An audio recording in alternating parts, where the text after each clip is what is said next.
Senior Regional Manager, Operations of the Staff Applications, Malaysian Berhad. Mr. Leon Lee, the Chief Executive Officer of distinguished guests, Datin representatives from the fellow exhibitors, and you will feature property developers showcasing local, foreign, and secondary properties during these 4 days. As provider of the premier property showcase for the Northern region, the Star Media Group is once again proud to celebrate another milestone seeing the annual Penang Edition Star Property Fair. Muhammad Yusuf Hashim, Executive Director of Staff Applications Malaysia Berhad. Mr. David Yeo, the Senior Regional Manager Operations of Staff Applications Berhad. The Star Property Fair 2014 Organizing Committee, the sponsors, John Properties, events partner, and of course the Dato and Dati who are gathered here for the 2014 Star Property Fair. Good morning, and thank you for inviting me to launch the 12th edition of the Star Property Fair in Penang. With over 30 local and foreign exhibitors participating this year, including some big names in property development, it is clear that Penang continues to attract keen investors looking for a place in the Pearl of Orient. And today's participation rate is double that of last year. Last year there was only 15. This year there's 30, 100% increase. And that shows that the business sentiment and the economy is growing stronger compared to last year, unlike what some people may say. Now, as one of the most economically important states in Malaysia, Penang has seen a significant growth in population in recent years, as more people clamor to seek a better way of life. We got not just the local population, but also we get a lot of interest from the foreign direct investment, as well as tourists and visitors who like Penang and want to stay here, including, of course, foreign residents, whether they're Japanese or from European countries. This in turn has impacted positively on the demand for properties ranging from medium cost housing to luxury units. And the encouraging business sentiment and growing economic progress is evident around Penang. And as Tan Sri has mentioned, this is a premier event in Penang. And it's a premier event in Penang because the business sentiment is good. And that's why there are a lot of developers putting up their houses for sale. Some developers say that they don't have enough projects to launch. So I do not know whether that is true or not. But if that is so, then this only shows that the encouraging business sentiment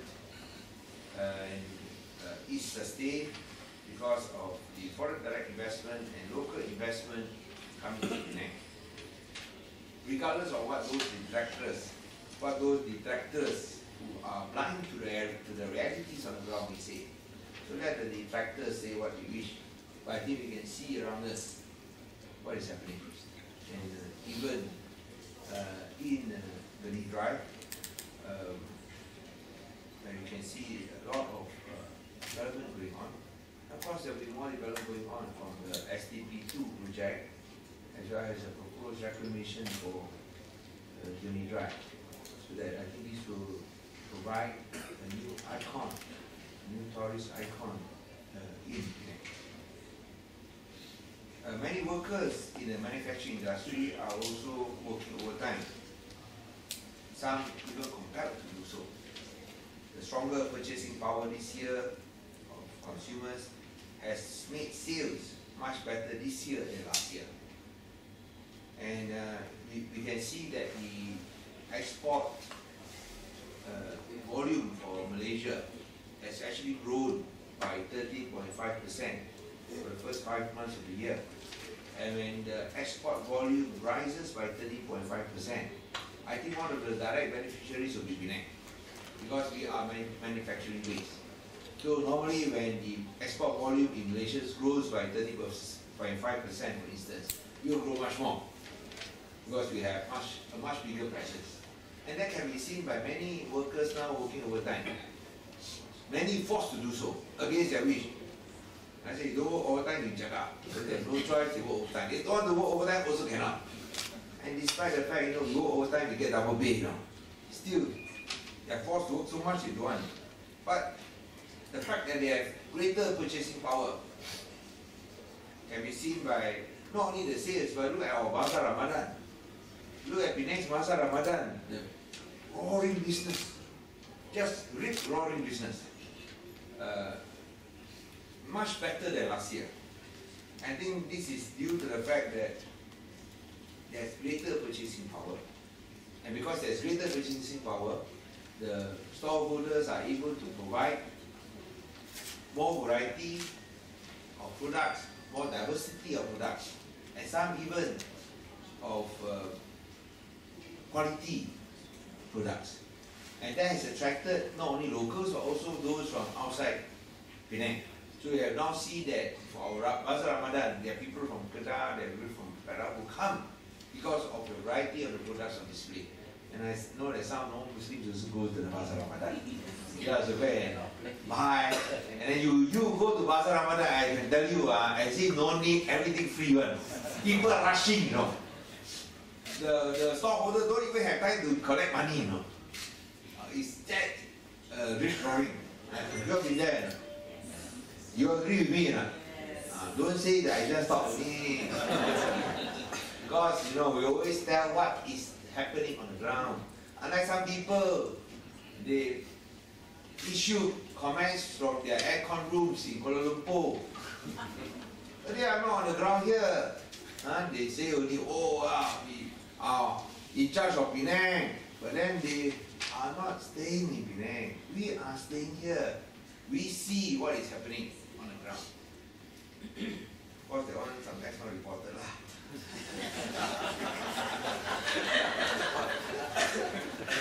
Don't worry. But Tan Sri knows. Tan Sri knows. You go to the Bazaar Ramadan, that's why I say now this is going to be one of our innovative products. Innovative products where we attract people to come. And I think if you see what we have to offer, you can understand why it's becoming so prosperous. These stockholders, they say do 1 month can tahan 1 year. That's why our Bazaar Ramadan stocks very great demand. Very, very great demand. Everybody hoping to get one. So it is good business. But that shows the prosperity we have in Penang. That is enjoyed by the local population and also local traders. So for those who say otherwise, you know it's not true. You yourself know what the type of sales that you all can achieve. It's completely different as compared to previous years. Now, of course, with the opening of Penang Second Bridge, the Sultan Abdul Halim Azam Shah has also opened another avenue, another region with enhanced accessibility and exchange between the island and the mainland. Creating another link means creating opportunity. Creating another link means opening up new areas. You must have more links. Sometimes I never understand when I say we want to build an underground sea tunnel, people object. Your object, your object, I really read, of course, who objects when you have more links and more bridges? But some people object. Why? Because they object to me lah. Okay, you object to me, object lah, but don't object that project that benefit the people. You know at Hong Kong got 3 tunnels, We just ask for 1 also cannot lah. Cannot. That's we can, isn't it? And you agree also can. So it's not a problem. Because you have more links, you create more opportunities, you enhance interconnectivity. And that is what any international and intelligent city should have. So why should we be held back? That's because we want to finance, even though that will take some time. We are not going to build it immediately because the second bridge has opened. We do it by 2025. By that time, I think the second bridge will be full. So we got to plan ahead. Either, if you fail to plan, you plan to fail, isn't it? You fail to plan, you plan to fail. So that's just elementary. You read Sherlock Holmes, elementary, my dear Watson. And you say elementary, my dear friends. You must plan ahead. And that's why you want to have more links, greater connectivity. Investors will have confidence. When we talk about investors having confidence, you always want to see whether you have forward planning. And most important, you want to see whether you mean what you say and say what you mean. If you do not mean what you say and say what you mean, you think they will come. They won't come. We have looked at our foreign direct investments. Companies, world-class companies like SanDisk. Don't know what SanDisk is now. It's a world-class electronic company doing flash memory. You use your cameras, you use SanDisk memory cards.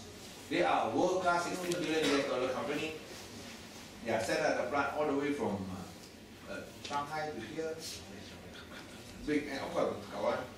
And the type of business generated, opportunities, job opportunities given, and all because they feel confident in Penang's future. And not only that, you have IKEA also. IKEA for the basic for the society at large. When they say IKEA, wow, very big. But I think there's something bigger than IKEA that is coming here, which is Temasek.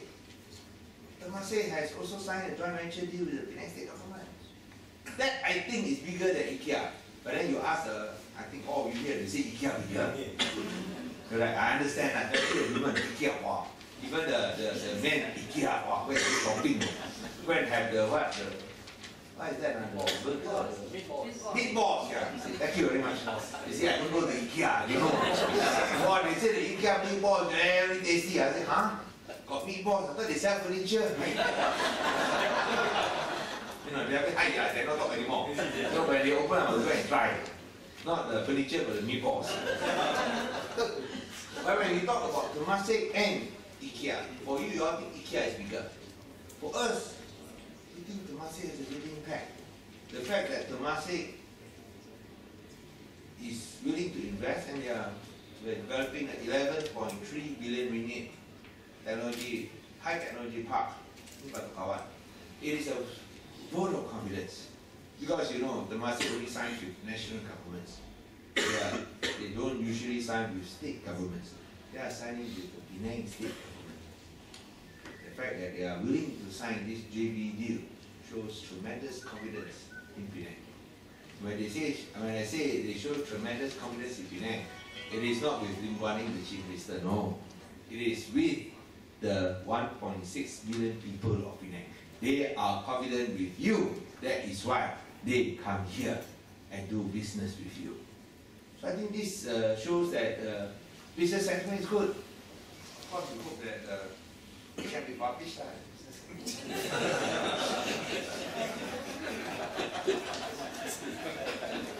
So the continuing demand for properties in Penang reaffirms the attractiveness of our state, our beloved state of Penang. And with more residential and commercial properties funded by the state government, we are also now building for affordable housing. We are also building projects, not in direct competition with private developers, but complementing. Of course, there is so much to go around, so it's not a problem. We also provide more options to cater to the diverse profile and demography of property buyers and investors. And we want to compete. We are here not just to complement, but to compete with private developers, especially in terms of providing affordable housing and low medium cost housing. We are building what we hope will be the best public housing in Malaysia, in Batu Kawan. And to make sure it's the best, to compete with the likes of SP Setia, Eco, compete with the top guys, IJM, so not here. So compete with the top guys. How you get the best to come up? You know how we all know about property development. We get the top one, so the top guys, Singapore, HDB. We get them to come and build public housing in Penang. So that what you see for public housing in Singapore public housing nice enough, good enough, quality enough. What you see there, hopefully you will also get in Penang, in Batu Kawan. And that is what we feel that Penang people deserve. Even though it is public housing, we deserve the best. So it is our duty, therefore, as a responsible government, to ensure a balanced and sustainable environment where everyone has the opportunity to call a house a home in Penang. Because this includes first-time buyers and those who may fall within the lower income bracket. That's why I want to make a call to Bank Negara to reinstate the IBS, Developer Interest Bearing Scheme, for first-time buyers only for properties below 400,000. And I think this is important to compensate for any negative inflationary impact and higher loan repayments from increased interest rate recently by 25 basis points, or 0.25, from 3 to 3.25%. And when you're talking about first-time buyers, I'm talking about properties below 400,000.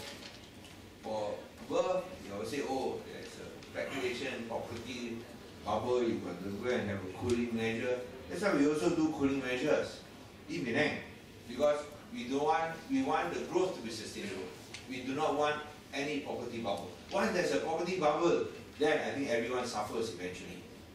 You take so much longer to recover. And in Penang, unlike other places, there is no property bubble because of the cooling measures we have done, because we want to ensure that the property market is sustainable. But we must also look after the lower income groups, or those who are first time buyers.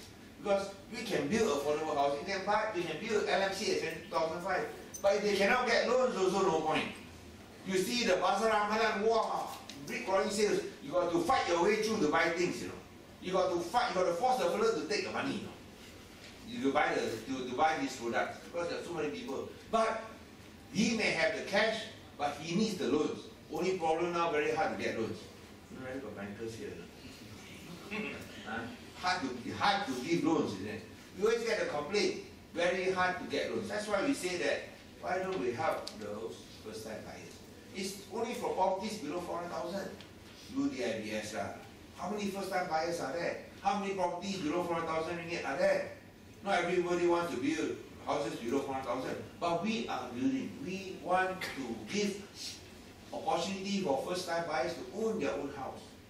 That is housing democracy. So by doing that, this would at least open up, because you must remember, when you increase the interest rate, you only give less money to spend for existing borrowers of all loans, increase their financing costs for businesses, leading to higher prices, and also make it more difficult for them to get loans. And one of the main complaints of both first-time buyers and developers is loan approvals. So we feel that if you want to hike interest rates because you want to check inflation, okay, fair enough. But don't increase interest rates when they burden borrowers without any compensating measure to help them repay their loans. And that's why we feel that reinstating the IBS for houses below 400,000 for first-time buyers only, I think this will promote housing democracy. Now, the increased interest rate will definitely have inflationary impact. I know it's not widely discussed, but this will have inflationary impact. You raise the cost of living, as well as dampen consumption sentiment. As more money will be required to service your loans. And this will not only give less money to spend for existing borrowers of all loans, increase the financing cost for businesses leading to higher prices, but also make it more difficult for first-time buyers to get loans. So we hope that the Bank Negara can consider the plight of first-time buyers, especially those who are borrowing or who are buying houses for the first time.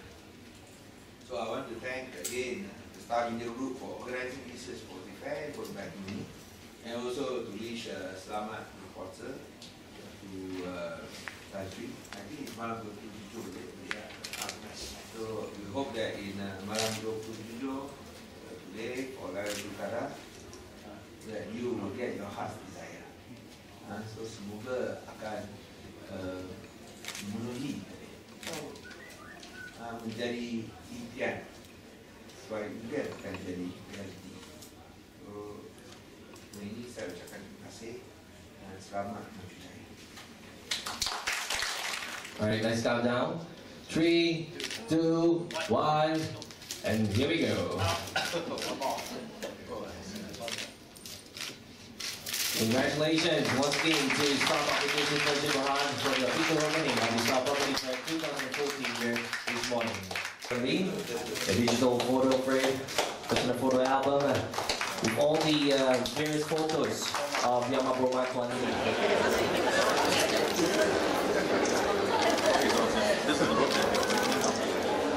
Oh, these are really right. What's the price?